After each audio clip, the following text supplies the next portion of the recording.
Hi everyone. कई बार board exam में कम number आना या फेल हो जाने के पीछे का रीज़न नॉलेज नहीं होता। इसके पीछे कभी कभी हमारी कॉपी प्रेजेंटेशन भी मैटर करती है। तो किस तरह से कॉपी को प्रेजेंट करके आना है, कौन कौन सी ऐसी सिली मिस्टेक्स हैं जो हम कर देते हैं, वो हमें नहीं करना चाहिए, उनके बारे में हम बात करने वाले हैं। तो इस वीडियो को पूरा देखना है, जो भी बताने वाला हूँ उसको फॉलो कर लेना, ठीक है। तो चलो, कॉपी कैसे चेक होती है। देखो, एग्जामिनर के पास लिमिटेड टाइम होता है। ऐसा तो नहीं है कि उस पर बहुत सारा टाइम है कि तुम्हारी ये कॉपी को अच्छे से देख दे कि नहीं। उसके पास लिमिटेड टाइम होता है, उसको लिमिटेड टाइम दिया जाता है कि हाँ, इतने टाइम के अंदर उसको इतनी कॉपियाँ चेक करनी है। उसमें हो सकता है 100 भी हो सकती है, 150 भी कॉपियाँ उसके पास हो सकती हैं। तो उतने टाइम में उसको इतनी कॉपियाँ चेक करनी होती हैं। तो अब वो तुम्हारे कॉपी को अगर डिटेल में चेक करेगा तो नहीं कर सकता ना। तो वो क्या देखता है, देखो पॉइंट्स को देखता है। अगर तुमने पॉइंट्स को सही लिखा है, नीट एंड क्लीन, तो वो तुम्हें मार्क्स देगा। वहीं अगर तुमने उसकी बजाय तुमने बहुत सारा मतलब कचरा फैला के रखा है, कहीं का कुछ कहीं का कुछ, तो उसमें वो तुम्हें मार्क्स काट सकता है। और हो सकता है अगर वो इरिटेट हो गया तो और ज़्यादा मार्क्स काट सकता है और तुम्हें फेल भी कर सकता है। तो ऐसी गलती करने से हमको बचना है। हमको जितना ज़्यादा हो सके नीट और क्लीन हेडिंग्स डाल के लिख के आना है, ताकि हमारे अच्छे से अच्छे मार्क्स आ सकें। एग्जामिनर कन्फ्यूज ना हो। एग्जामिनर को इस लैंग्वेज में लिख के आना है कि एग्जामिनर बिल्कुल भी कन्फ्यूज ना हो। अगर तुम मैथ की कॉपी लिख रहे हो तो उसमें तुम्हें फॉर्मूलाज को एकदम line by line, step by step लिख के आना, ताकि एग्जामिनर जो है वो कंफ्यूज ना हो। अगर तुम साइंस की कॉपी लिख रहे हो तो उसमें तुम्हें डायग्राम एकदम नीट और क्लीन बना के आने हैं, ताकि एग्जामिनर को अच्छे से समझ में आए और वो पहली बार में देखते ही तुम से मतलब एकदम इम्प्रेस हो जाए। तो इस तरह से आपको कॉपी प्रेजेंटेशन करके आना है। कोई भी तुमको उसमें वो नहीं, दुनिया भर का वो नहीं करना है झंझट। अपने एकदम साफ और नीट और क्लीन राइटिंग में लिख के आना है, ठीक है। तो इस तरह से अगर तुम्हारा राइटिंग फिर भी अच्छा नहीं, लेकिन तुम अगर साफ लिख के आते हो तो भी तुम्हारे अच्छे मार्क्स आएंगे।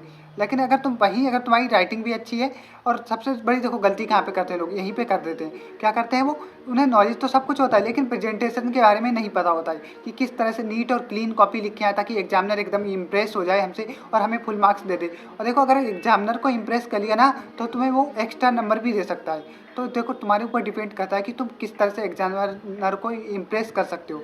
अगर तुम वहीं एग्जामिनर को मतलब उल्टी सीधी राइटिंग में लिख के आ रहे हो, मतलब एकदम डिटेल में, मतलब जैसे मतलब स्टेप बाय स्टेप नहीं लिख के आ रहे हो, तो हो सकता है एग्जामिनर तुमसे गुस्सा हो जाए, तुम्हारे नंबर काट ले।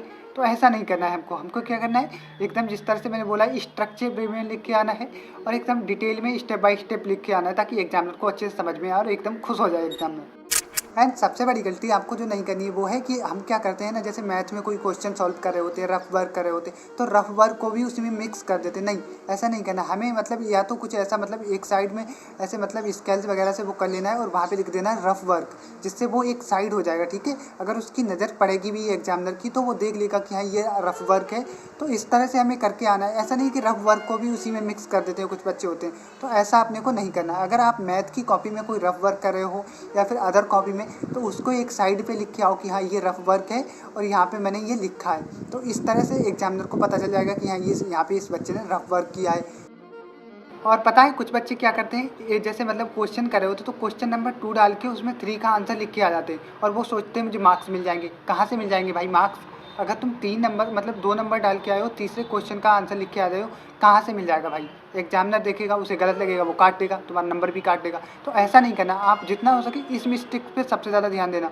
इस मतलब हर एक चीज़ पे तुम्हें ध्यान देना है और पूरा प्रेजेंटेशन अच्छे से करना है। और हाँ, इस गलती को तो बिल्कुल ही मत करना। देखो, हम क्या करते हैं, ओवर राइटिंग करके आ जाते हैं और कटिंग पिटिंग बहुत ज़्यादा कर देते हैं। देखो, जितना ज़्यादा हो सके नीट और क्लीन लिखना। मैंने तुम्हें बोला है कि जितना ज़्यादा हो सके नीट और क्लीन लिखना। ये नहीं कि कटिंग वटिंग करके आ रहे हैं, वहाँ पे कुछ भी कटिंग करके आ रहे हैं, ओवर राइटिंग करके आ जाते हैं, कोई कुछ लिख के आ जाता है। ऐसा नहीं करना। वो पागल नहीं है एग्जामिनर जो तुम्हें नंबर दे देगा। अगर उसका दिमाग मतलब वो हो गया तो और तुम्हारा नंबर काट सकता है। तो इसलिए जितना ज़्यादा हो सके उतना ओवर राइटिंग नहीं करना है।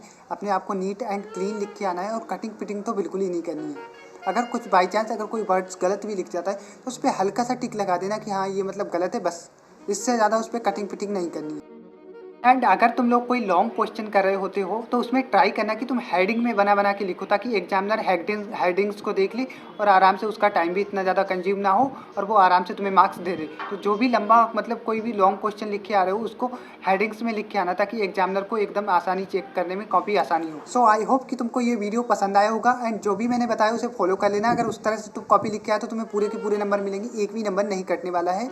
एंड जो भी मैंने बताया उसे फॉलो कर लेना। एंड अगर ये आपको ये वीडियो पसंद आया तो वीडियो को लाइक कर दो, चैनल को सब्सक्राइब करो और मुझे कमेंट में बताओ आपको ये वीडियो कैसा लगा है।